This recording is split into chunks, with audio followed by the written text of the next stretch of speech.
I have to get this thing going one way or another. I really got to shut this thing down. But at the same time, I really want everybody to stay focused on this thing right here before I go. Let me turn my tunes down just a little bit. This is what I want everybody to stay focused on tonight. What we want to focus on basically is this defense, how they're going to line up in assignment. I really want to take a good look at number 55, and I really want to see how my guy Jordan Lewis, when he comes into this mix, because he's been playing like third and fourth string. I do know there's a little squabble between him and Chris Richard, and hopefully they can. This is just a mental warfare, and it gets him like playing on the edge or what have you. And then we want to take a real good look at what this offense is going to do. I said before, I really want to take a look at Mike White, Cooper Rush. We really want to see whether or not they can control and go through their progressions, make reads, and throw the ball. Number 14, I really want him to show up and show out. That's Lance Lenoir. If you don't know who he is, he's the guy that I called Mini Dez as it relates to his temperament out there on the field. He attacked the ball, aggressive, flows. His route running is very like a flowy type of route running. He's not the fastest guy in life, but he's one of those guys that can create the short area spaces and find his zones and sit down and catch the ball. I like his skill set. Maybe you can compare him to a poor man's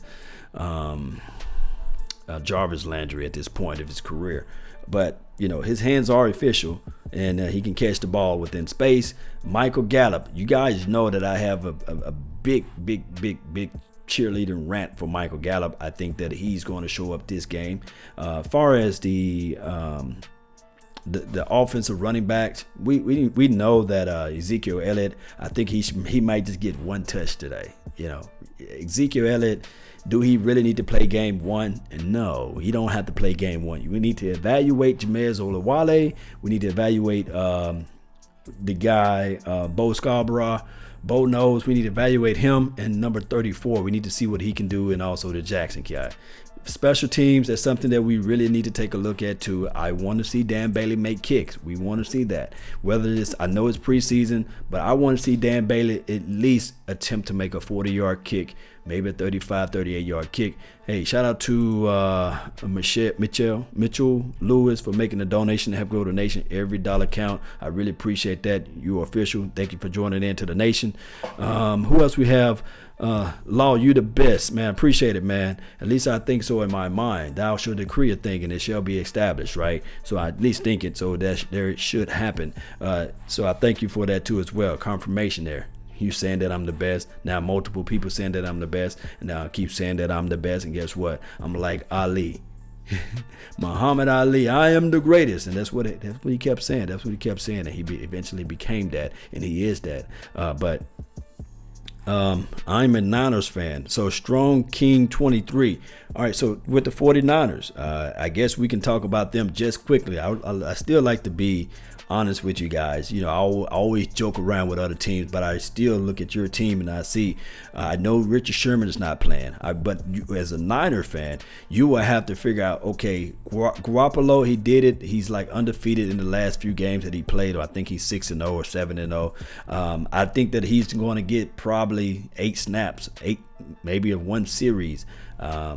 The thing that you want to see with Garoppolo is how he's going to communicate with his receivers. We do know that he's an accurate quarterback. He's from the same school Tony Romo went to. I think that he looked up to Tony Romo when he was playing in college at Eastern Illinois. I think that they both have some similar traits, and I think he shattered most of Tony Romo's records when he played at that college. So you got a cerebral guy who's going to methodically move the ball down the field. I think that this is going to be a good matchup for the first series against the Dallas Cowboys defense, because Chris Richard, he's want to test out the guys' temperament and see if they can play close up tight on the line. So those are things that the 49ers are going to try to do.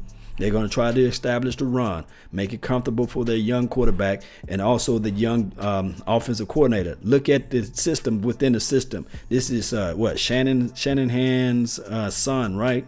This is his son. So the team is a run-first team, a little play action. They're going to try to get the defense thinking one side of the field, and they're going to use the seam route. So look for that too as well. Look for the tight end to be in the mix, and that's the best way you can attack and approach the cover 2 defense. Although Chris Richard traditionally plays a cover 3. But the weakness of the defense is slant routes, any routes that's up the seams, and you're also the routes is out in the flats. That's how you kill and murder the cover 2. So we're going to see the 49ers use most of those type of tactics. With that being said, the other thing that I left out when I'm talking about the Dallas Cowboys is this right here. We left out the fact that Jalen Smith is out there. We saying that is he close to a Notre Dame Jalen Smith, or he's close to 2016-17 Jalen Smith, or 2017 Jalen Smith. This is the thing with Jalen Smith. Last year he played every game, so he didn't show us any doubt that he cannot play, because he was playing out there. He was rushed out there because Hitch got hurt. You guys remember that, and Sean Lee got hurt, and I'm gonna use a voucher word. He laid out and went out, right? So with that being said, Sean Lee was playing not at 100%. Last year, and he played every snap. In some games, he was leading the team in tackles. Now that Sean Lee allegedly or supposedly saying that he's 100%, well, you never 100%, but saying that he's in the 90 percentile role of his skill set right now, we should see an explosive Sean Lee sideline to sideline. The main thing that I said when you playing linebacker, Mike linebacker at that, is that you have to be able to backpedal out of your stance. Sean Lee didn't, not Sean Lee, I'm keep saying Sean Lee. Jalen Smith did not do that last year. He did not backpedal. He did not trail a guy and follow him and ran him upfield. He did not do that. This lateral movement was just horrible in a sense at times, and teams saw that and they exploited that by when you saw Todd Gurley catch the ball out of the flat, and when you saw Aaron Jones with the Green Bay Packers last year catching the ball out of the flats or doing the wheel routes, and those are things that compromised the defense because Jalen Smith was not able to do that. So with that being said, I'm saying all this, I'm trying to get it all out. I'm just rapping with you guys. You know, hope you guys can follow me. All right, so with all that being said, hopefully now we can see Sean Lee backpedal out of his stance. And why is that so important? Because when you backpedaling and you're not having your defensive back or your linebacker back turned towards the field, he can still concentrate and focus in on the quarterback and go when the quarterback going through his progressions, he can actually now cheat on the ball. So hopefully this year we'll see a pick from your middle linebacker. Okay. All right. So what else we have in the chat box? I like Cooper Rush. He throws the ball nice. This is from Golden Garrett. Yes, he does have a nice touch on the ball. I agree with you on that. All right. So who else we have in here? Standard only. Our linebacker corps is better than the other season. I agree with you. I think that number 57, he's picking it up too as well. Shout out to him, man, for doing that. Who else we have? Other players look out there. KD Cannon, Cam Kelly, Marquez White. This is from KD Dollars. Hey, I have yet to hear anything from KD Cannon. So I would rather, me personally, see this 6'10" guy, McKay. I think that's how you say his name, number 19. He's 6'4". I would rather see him out there balling out of control. To me personally, I just have a love affair with a big, tall, rangy wide receiver who can pluck the ball out of the sky. Remember, I said this right here. This guy does not have like a small window. He have a whole balcony. And if Winston, he can grow into that, he can be your poor man's Marcus Colston for the Saints. How beneficial he was for the New Orleans Saints. And I'm telling you, a small, short quarterback like Drew Brees was able to find this guy each and every time. And you can get that when you have a tall, rangy type of wide receiver. And he can't be a poor man's Marcus Colston. I think that's how you say his name. Look up his measurables. You guys are going to see the same measurables. So it's a copycat lead. You know, I hope that he evaluate himself as a Marcus Colston, who pretty much was undrafted too as well, or was drafted late in the rounds. Lance Lenoir has been balling this preseason. Yes. Dollar Ninja. Yes. That's all the time I have for today, guys. I'm going to see if they plan anything on this radio station before we go. Shout out to everybody that tuned in to the nation. Thank you guys for being part of the mix. You guys know this team is different. Over 50% of the guys have turned over already. Let's see. Defensive tackle. I mean, feel like I know more about Jeff Heath than I know who's going to play defensive tackle for the Cowboys this year. And if you had told me Malik Collins was, I mean, we've heard rumors that David Irving ain't going to play one down this year. So if Malik Collins' foot is jacked up and there's no David Irving, you guys feel good about the defensive tackle, or you feel better about the safety position? To me, honestly, I think a lot of those positions, when you look at defensive tackle and safety, they're on a string. Like that whole front and that back end, because to me, if you're able to get pressure, then those guys are able to do their job easier on the back end. If you're doing what you have to do as far as coverage on the back end, then the quarterback has to hold the ball just a second tighter, a second longer, and now guys get home on the front end. But you're not wrong in your what you're saying, Skin. That defensive lineman, that's been an issue for the Cowboys for 5-6 years. Yeah, 7, maybe even more. Yeah. They haven't had anyone that one technique or that three technique, something that's going to clog up that middle, demand a double team, and allow guys like Jalen Smith and Sean Lee and now Leighton Vander Esch to be able to roam free and make tackles. Those guys are always getting either single blocked or pushed into the lap of the linebackers, and that's why you see guys, you see Sean Lee be a tackle machine, or you see Jalen Smith be a tackle machine, but their tackles come 4, 5, 6 yards down the football field because no one up front is creating that. They're not. You'll hear Coach say it all the time, controlling the line of scrimmage. Who's controlling that line of scrimmage? Are we pushing those guys back so that our linebackers are making 1-2 yard tackles, or are they pushing us back to when our linebackers are making 4, 5, 6 yard tackles? All right, it's the Ben and Skin Show. You're listening to Jesse and Ari joining us. They're going to be taking over for some Cowboys pregame programming, preseason game number 1, fitting to come your way on 105.3 The Fan. And Jesse, we know that Dez Bryant was your roommate. His rookie season, Jerry wanted him to room with you to have an influence on him, and you did. And you know him in a way that many of us will never know. And so you spent a lot of time around him. That's your brother. That's family to you. And he was on Twitter today and made some noise. There was some chatter going around that the front office of the Browns said, we'd love to have Dez Bryant come for us, but he's got to come play for us. But first he's got to call us back, acting as if they're unable to even reach Dez Bryant. Wow. Dez Bryant then took to Twitter and had a lot of things to say, but he just said, I wouldn't mind playing for the Browns. I just want to be right first. He goes on to tweet, I played with a broken foot before based on emotions, trying to satisfy the fans. That didn't work out well for me. So this time I'm choosing to be 100% for sure. I'll take all the time I need to show who I am. And he says he has a legit 3 years left. He then says, hey, I'm enjoying and I'm getting to enjoy my babies. I get to heal properly. I'm not playing with pain. Mental and physical work plays a huge part in football. So knowing Dez the way you know him, what do you make of all this? Let me say this first. Isn't it crazy that we live in a day and time where everything is brought to light on social media? How crazy is that? That everything, like we only hear, like that's a conversation that the Browns or agencies or whatever could have had on a phone call. Like back in the day when men used to be men and call you or come see you and talk to you face to face, we now live in a world where everything is brought out in social media. But to answer the question for Dez Bryant was, when he says he's unbothered, maybe he's unbothered, but he's hurt in the sense of like a relationship. Like I call it, when you're dating a girl, don't make me pay back taxes for the last guy. What's happening now, the league and other teams are paying back taxes for the breakup between he and the Cowboys. And that relationship has scarred him. It has mentally, physically, and emotionally scarred Dez Bryant. And so now other teams are paying the back taxes because he's afraid to love again. He's afraid to go out there again. He goes, man, I gave everything to that team. I played hurt. I played, when I wasn't mentally right. I did all these other things for this team, and they broke my heart.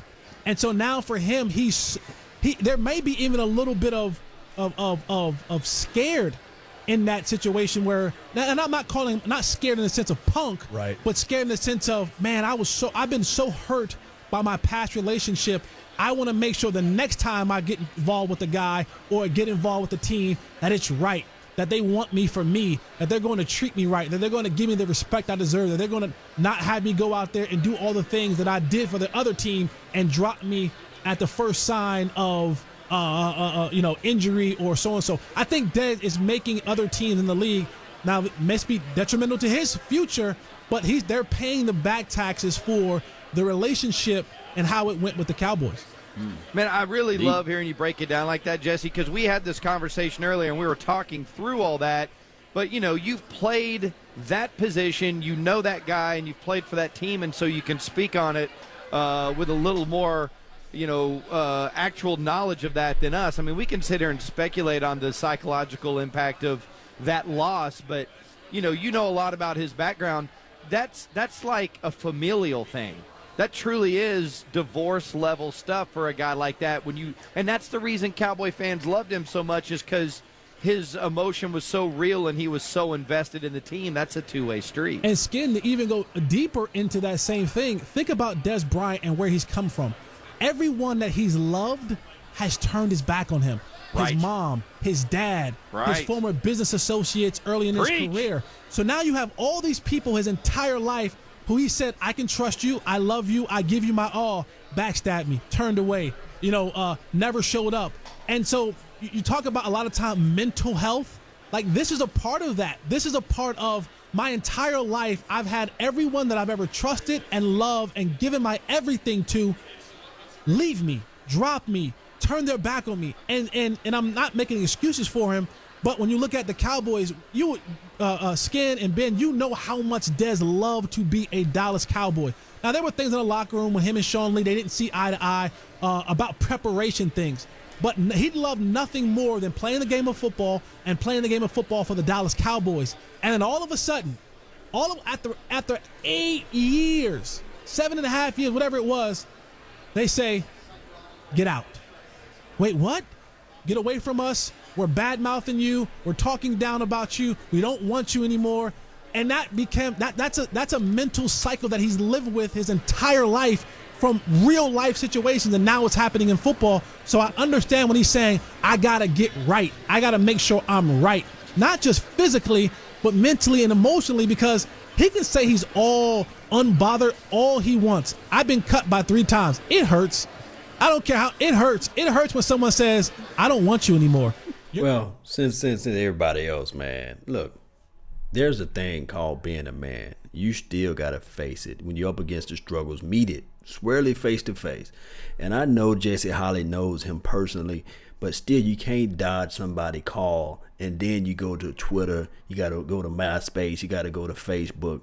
You are a multi-millionaire at this point. Like I said before, I love Dez Bryant, but his Rock Nation, whoever his publicist is, whoever the person that's in charge of everything, they should be handling this situation. There's no need for them to even call Dez Bryant. They should be reaching out to Rock Nation, who is his agent, and they can be going back and forth with this. Does this number look good? No, this number don't look great. Or does this number look good? That's how you handle business.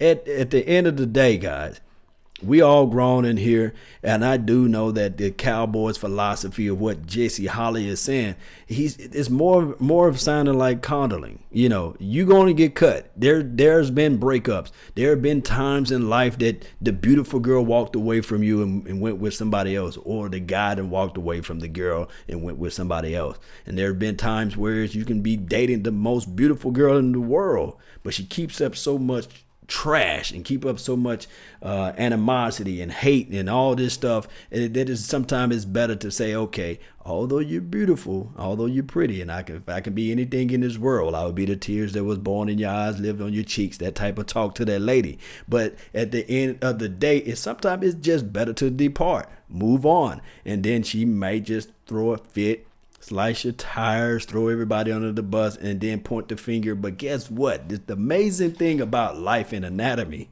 is that when you point the finger, you got 3 pointing back at you, So he still should be able to control the moment, control that time and space, and say, hey, this team did me wrong. This guy was a snake. He can say that in his mind, but you do not have to echo that out to the universe, because at the end of the day, you play this sport for such a small point and period of time. And now, when you go to the next phase of your life, when it's time to do the ESPN, when it's time to join the Fox network, if that's something that you want to do, people will not remember most of the high flying action plays that you did, they remember what you said. And they said, hey, you called this guy a snake. What would change about us if we discourse you, or if we go a different path? Would you call us snakes too? So it's something about being a man. Shout out to Jeremy for making a donation to help grow the nation. Do you believe that Chris Richard is the big reason Dallas Cowboys would be big this year on defense? Jeremy, yes, I definitely agree with you on that. I believe that he will be a major impact to this team as it relates to, I said this the other day, halftime adjustment. That halftime speech is going to be different now. I think that he's a fiery guy. I think that he knows how to elevate and pump up everybody to get everybody on the same page. And I think that that's what Chris Richard brings to the table. That type of temperament, that type of tenacity, bringing and holding everybody accountable. Everybody talk about the Legion of Boom. But on his first day out here, his first interview, Chris Richard was saying, no, it's not about that. It's love of brothers. The brotherly love is something else, man. Behold how good and how pleasant it is for brethren to dwell together in unity. It's like precious oil poured upon thy head. That type of unity that he bringing out there, the love of everyone else. It's something about when you playing with somebody that you know, like if you get into a fight with somebody down the street, it's different when somebody say, hey, it's your brother. You're going to swing a little bit stronger. You know, you're going to swing a little bit harder. It's different when it's different when it's June or somebody, Ray and Stomach Chain, whatever you want to get his man's name, and Bobo and them, and Lil Pookie. It's different. But when it's your brother, you're going to say, okay, we're going to fight to the end because this is my blood. You know what I mean? This is the guy that I know for sure got my back down in the trenches with. And that's what the philosophy of what Chris Richard is teaching. And that's how it is, guys. That's how it is. Let's go and listen to a little bit more, man. We got one more minute. I got to get out of here. This is closer than they went to radio. I didn't get to hear their rebuttal, but that's my rebuttal to Jesse Holley. I understand that he, grew up and he went, I guess, was in the same room as Dez Bryant when Dez Bryant got into the NFL. But you cannot keep coddling a player that's 29 years old. He's a grown man. He put his shoes and socks on just like we do. And we got to make strong decisions. We got somebody in the chat box got fired before. You didn't go on your last job and say, you know what, on your next job and say, you know what, that ABC company is trash. They have snakes in their locker room and they're horrible. They did me dirty. No, you go on a new job and say, hey, I learned from this company. Although we had different views, different opinions on a lot of things, I developed, and I'm one of the best market guys out here that I'm telling you right now that I got a PhD. I'm poor, hungry, and determined to make things happen. I'm the guy that's good for this position. And here's why. Here's my resume. This is my body and study of work. Or this is these are my reference. And then that's what all Dez had to do. Get a few references and show some highlights. And he can still work out with Odell Beckham. He can still work out with Jarvis Landry. He can go travel the world. Shout out to my guy D-Rob, always open. He can go follow him and work out with him. And everything else would have been nice. But let's get to the football. Let's talk about football. The 49ers and the Dallas Cowboys. I already told you guys who I have an eye on. And I'm telling you guys, win, lose, or draw, we really just want to look at the schemes, how people line up, the first setup and the assignments and things like that. That's all the time I have for today. I really, deep down in my heart, thank you for yours. And remember, you're listening to Nothing But the Bass. Salute. I'm out. Let's jam on out, baby. Let's jam on out. No. I play too much of that music. Let's jam out to some stuff that I'm telling you guys that will really get us like in the zone, right? Let's jam out to this stuff, man. Let's jam out to it. Whenever it pops up, we're gonna listen to some like 300 type of music, Yeah.